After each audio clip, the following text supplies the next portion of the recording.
All right, guys, so welcome back into another PGA DFS video. Going to be going over the core plays here for the Dell Technologies Match Play Tournament. We'll be doing the Corrales, Punta Resort, and Golf Championship core plays as well in a separate video. For this video, I'm specifically concentrating on the Dell Technologies Match Play. I also did a bracket and betting picks as well prior to this video, so definitely go out and check that out. It has a lot of interesting game theory in there for you guys, and obviously I'll be breaking that down in this video here as well.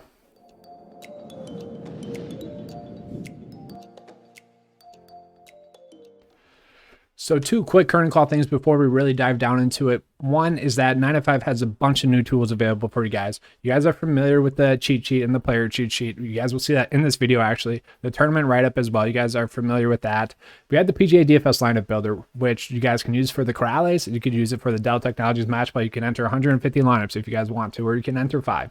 That tool's out there for you guys. We have the course and tournament data sheet. A lot of you guys are familiar with that, but we have two new tools at 9 to 5. The custom model page, which is in beta right now. And then we had the specialist page, which is also in beta. I showed you guys how to use the specialist page on that brackets and bets video here that I did on Monday morning. You guys can check out how to use that tool. It's pretty much a solid tool for you guys to use for 50-50 decision makers. A lot of people would consider the specialist page kind of the custom models page.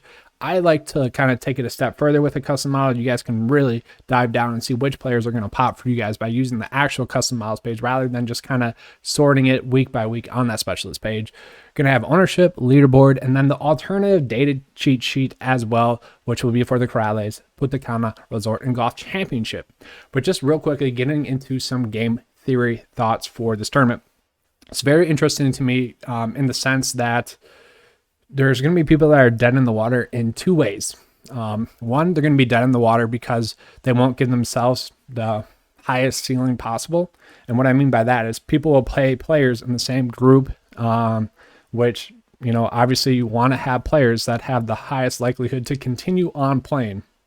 You just want to make your builds out that way. But in the retrospect, or in the other side of that, is that by people doing that, they're probably going to end up on some bad plays, which really, in retrospect, are going to mean that they are going to be dead in the water anyways, because they're playing horrible plays in terms of just trying to cap that ceiling. So, you know, in terms of maybe just trying to make a profit, you could make an argument by making a less optimal or less ceiling type of build. You could raise up your floor actually by chasing, you know, a couple of players that, you know, you might not think will win, and they'll probably meet up earlier. But given the fact that those two players are going to meet up earlier, that means that one of them are going to go on. Then that thus increases your lineup's likelihood of having a player go on. It's a very interesting game theory week. Obviously, if you're trying to win it all, you want to have that lineup that has that high ceiling. But if you're trying to make a profit, you still need to think about lineup construction, but it's definitely a little bit different, I think. Very interesting week in general. I'm excited for it. Let's get into the picks here for the Dell Technologies Match Play. And then just one more thing talking about that. So I went through the brackets and bets, and my whole thought process with that is you want to be playing the players that had the highest likelihood to move on and thus continue on. So you want to make your PGA DFS builds out exactly the same as that, guys. It's going to be the exact same approach for that.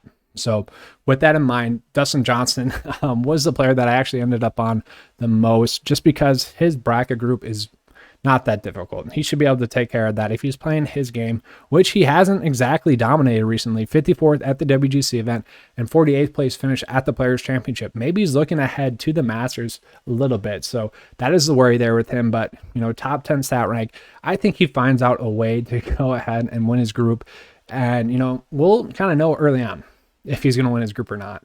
I like him as a pick. He should have the least path of resistance getting out of his group stage. And then, you know, his next matchup is not going to be that difficult for him as well. So yeah, DJ does make a ton of sense. If he's playing his game, he should be a lock to make the cut. And then just kind of, I should have touched on this a little bit earlier as well. You just need your player to win 2 matchups, and then they're going to be moving on. That's what you got to focus on. Okay. The round robin, first round, and then from there, match play.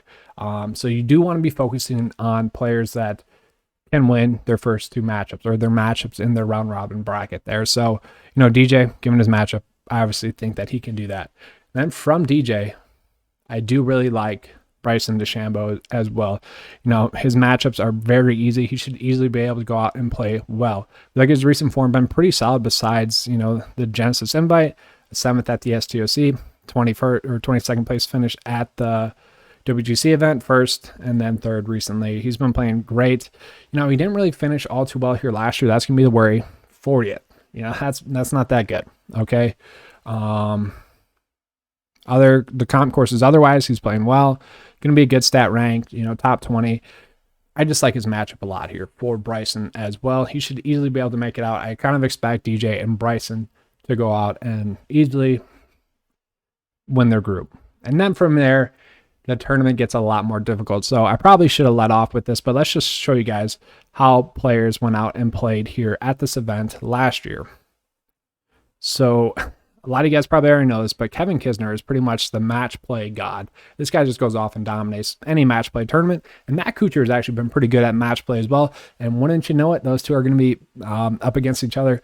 Louis Oosthuizen as well is up in that group. And then you have Justin Thomas as well. So that group is kind of fun. But we look at both Kevin Kisner and Matt Kuchar. They're not really ranking out all too well in the model. 25th for Kevin Kisner and 53rd for Matt Kuchar. You know, if you guys want to end up on them, you can. Obviously, Kisner has done really well in these type of events. I don't know, he's really good at that mental aspect of the game. Personally, I don't want to roll with him, but if you do, I perfectly get it. But other than that, the kind of what I'm looking at is the WGC event, the workday, the STOC, and the Players Championship. I kind of want to get a full picture of how these golfers have played in no-cut events, then the most recent Pete Dye course. I want to see how they've been playing. That's what I'm going to be looking at for tournament history. It's going to be tournament/comp course history. And as always, we're going to be factoring in the stats and recent form. So with that, guys, I really ended up on two players a decent amount, kind of using the specialist page, ended up on these guys as really 50-50 decision makers that kind of kept going on, and I don't feel great about it. The first one here is going to be Cam Smith, okay? Ranks out 48th in the model, which isn't great, but when I kept comparing him to the players in his bracket group, I was like, he has a strong likelihood to continue on.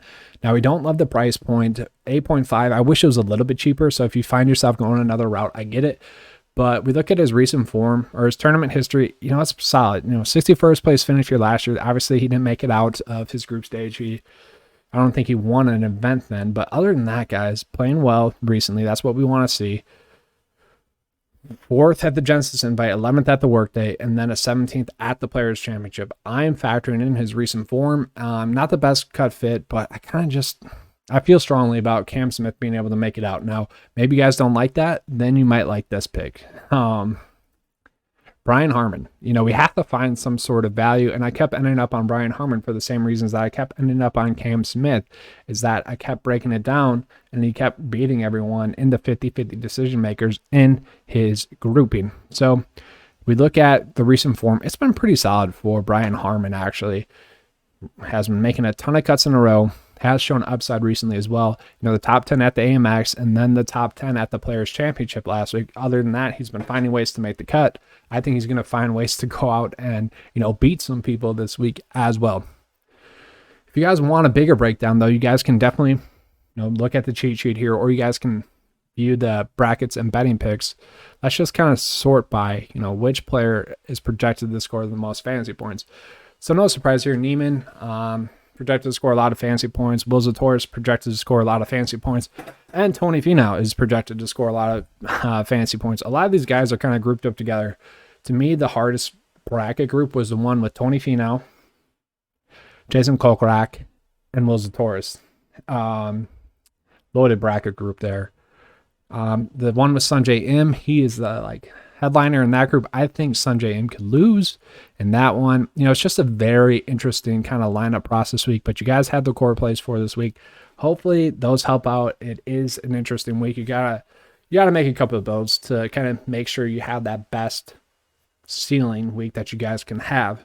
But that's all I have for you guys for this video. If you guys want the more in-depth version of it, definitely check out that brackets and betting video, because it's just a bigger breakdown of the thought process that you should be doing with your DFS build. It's highly applicable knowledge there, because we already are breaking down the high tier, the mid tier, low tier, and the value tier each and every week. It's the exact same process with trying to fill out your bracket. So definitely check that video out. If you guys enjoyed this video, please give me a like and subscribe. I do appreciate that. If you guys want to join 9 to 5 Nation, the link is in the description below. You get to use all these tools at 9 to 5 Sports for $10 a month. All right, thanks for watching, guys, and as always, let's keep cashing.